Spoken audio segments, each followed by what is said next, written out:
All right, Shalom. I'm going to say all praises to the Most High Yahweh, who people call God, in the name of his son, Yahweh Shai, whose name has been being called Jesus, but it's actually being Yahweh Shai. So all praises to Yahweh, Bashim Yahweh Shai, Yahweh in the name of Yahweh Shai. Salutations to the elder apostles over at Great Millstone Church and the elder bishops.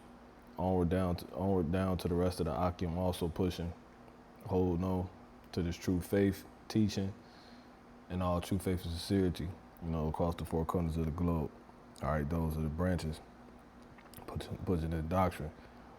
So yeah, man, just getting into this, I just want to touch on this lesson, this particular scripture found in the book of Proverbs. You may have come across it, you may have not, but it's Proverbs 23 and verse 31, and it reads, "Look not thou upon the wine when it is red, when they give it his color in the cup, when it moveth itself aright." Because it's something important to understand, and understanding these scriptures is what's gonna really allow you to have the wisdom that the Lord said will be your stability in these times. Not just understand the scriptures, but really be able to profit. Be a profitable person unto yourself first and foremost in the earth, and unto the others that have to come into this, or that may already be in this, based off how you move and don't move, how you speak and don't speak, all of stemming off what you understand in the scriptures, what you understand. So let's get into this. This is Proverbs 23 and 31. It says, "Look not thou upon the wine when it is red." Look, so this is a precept off top. It's telling you not to do something. All right. So look not upon the wine when it is red. All right. This is really a figure of speech. All right. It says, when it give it its color, when it give it his color in the cup, when it moveth itself aright. Right. So basically, don't be simple. Actually have depth when you look at things. Actually have discernment. Because you're supposed to do that. The scriptures tell you the spiritual man judges all things, and that's why I was talking to you like this, because it's not literally talking about wine. This is spiritual talk, but nonetheless, it says, at the last, it bited like a serpent. See that? And sting it like an adder. Exactly. Because you was being simple. You was being confident in the plain way. You wasn't being spiritual, You wasn't discerning. The scriptures tell you when you go to the book of Sirach. So we're just gonna break this down with these scriptures, and then it's gonna go here.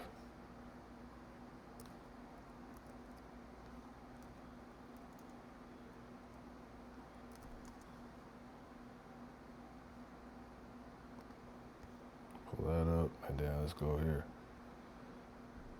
This is Sirach chapter 32 and verse 21. It says what? Be not confident in a plain way. See that? Be not confident in a plain way. And then, when you come here, right? Because if you do, you can get stuff twisted. You can go, you end up getting life messed up. Hence this telling you, don't be simple.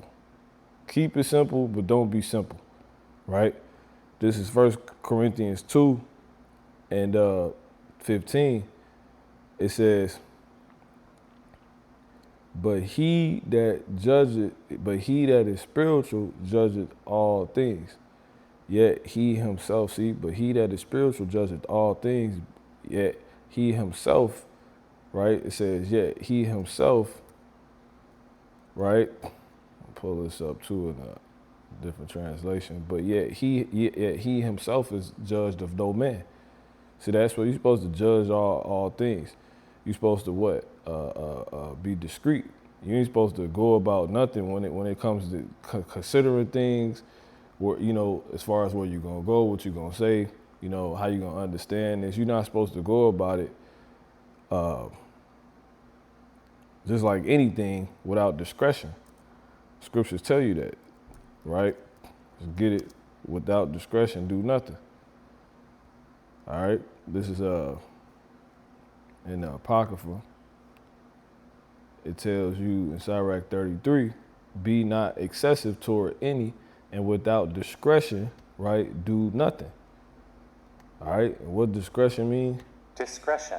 The quality of behaving or speaking in such a way as to avoid causing offense or revealing private information.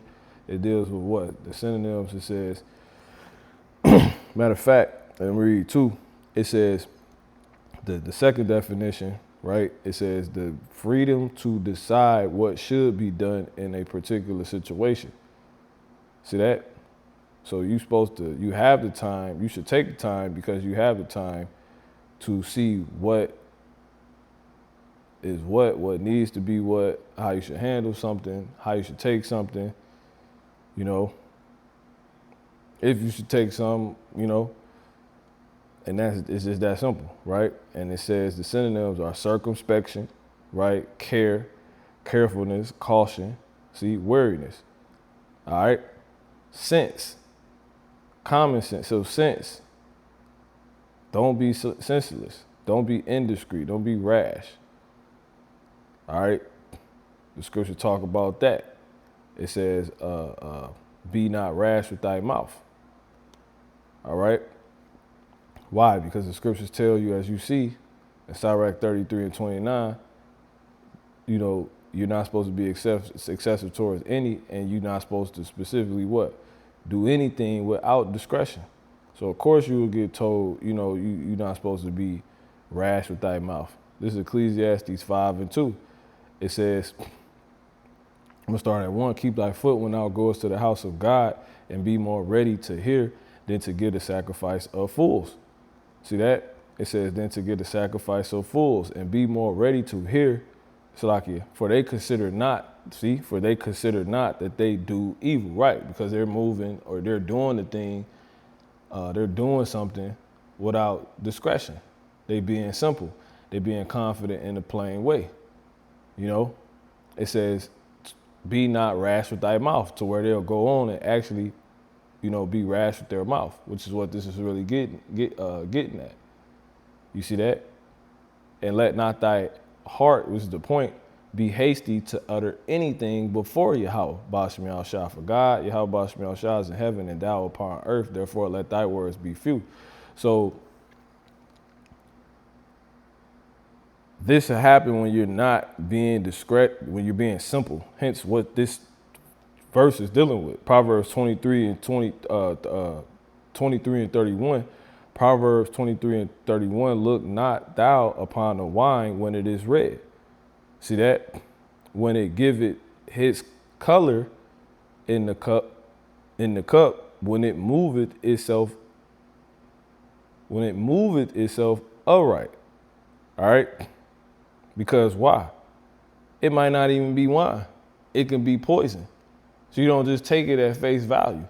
What you couldn't go on, but because it says at the last, it bited like a serpent and stinged like an adder. See that? It might be more than you can take. You know, like they talk about those drinks that sneak up on you. You know what I'm saying? Just because it looked like wine, is moving like wine, don't mean it actually is wine. It don't mean it's good. It don't mean because your cup could be refilled, you should have a refill. That's what this is basically dealing with. Again, it's not literally talking about actual wine. You see that?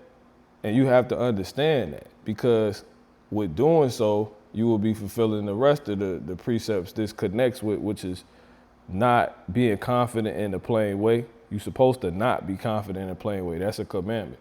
You're supposed to be discreet or do nothing without discretion. See that? To where you could live You see, the Lord is not, he's not raising fools. All right, he's not teaching people to be simple. This is how people get date rape, drugged, all these type of things because, and a lot of them, Jake, because, just because they don't keep the Lord's commandments, and that really comes down to them not having no understanding, which is why they go on and do stupid stuff. They go on and get got. You see, just because it says it's a serpent, don't literally mean that, Eve was talking to a snake, a literal snake like this dang Lion King, the dang, Pixar film or whoever made it. You know what I'm saying? This is Isaiah 45, and all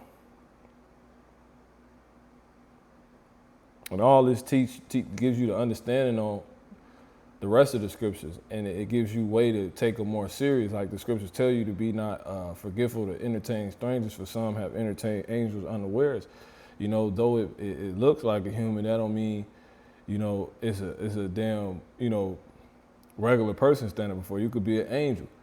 Though he dressed like a regular man, though he's sweating, though he's coughing, though he's stuttering, that don't mean that's just a regular old man. That's somebody you should play with. That's one of the men of the Lord sent. You see that?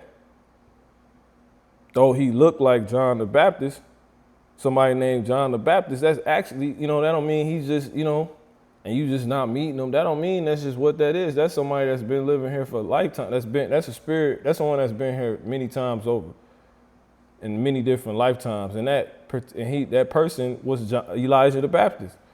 Elijah standing in front of you, now known as John the Baptist.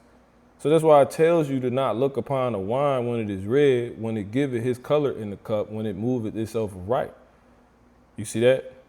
You don't just go down and just take up, the invite of Donald Trump of America, because everything's peace. You don't peaceful, so-called, as they say.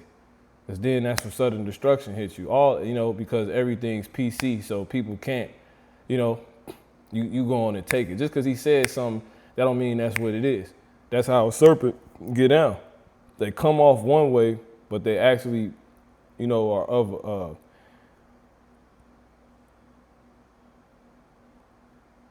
something else. They're deceitful.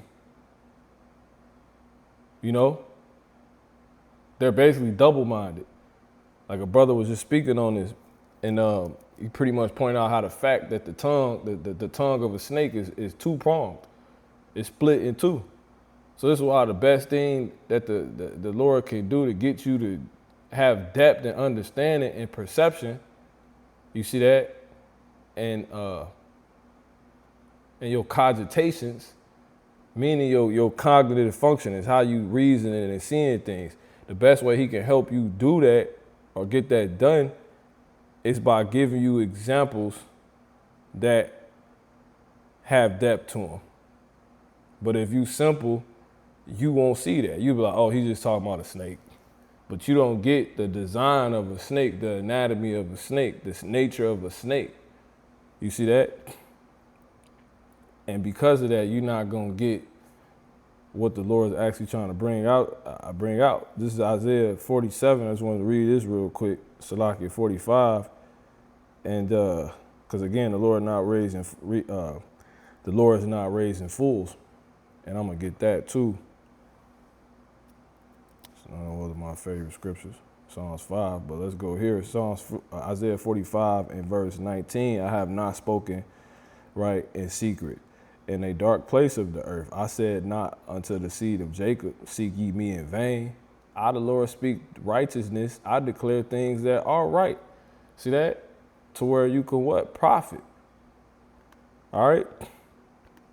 To where you can be kept from danger.